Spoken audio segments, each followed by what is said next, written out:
Okay, so we're gonna do a little mini squat here. I'm using my bench to serve as a guide to help me with the movement, but I'm not actually gonna sit down. So you can have a chair or a bench behind you, or maybe just something there in case you do end up going a little bit lower than intended and you do fall back, you can land on something.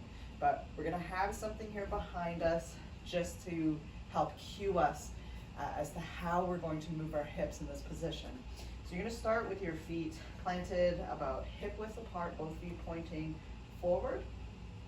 You want to start with a little bit of a pullback of your hips. So this is a hip hinge. You're gonna think about pulling your hips backwards to initiate the movement of sitting in a chair.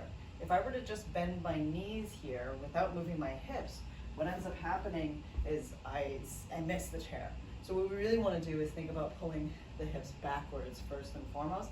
And then from here, you can really start to bend the knees. If you'd like, you can have your hands out in front of you to act as a counterbalance, or you can even use your hands to guide you down.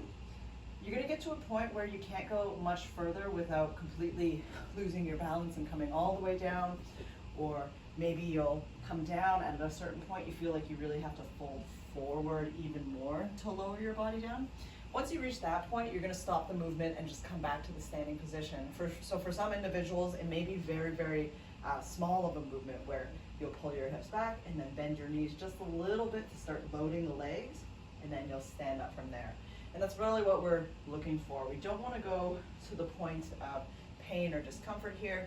We don't wanna go past the point where you can control the movement and potentially injure yourself as well. So you're really just thinking of pulling the hips back, bending the knees without any compensation, and then standing up. So these little mini squats. And I'll just turn here so you can also see what's happening to my knees. You can see my feet are about hip width apart. My hips move back first, and then I'll start to bend my knees. So you wanna make sure that the knees are not collapsing in like this towards each other too. Just position them directly over the feet.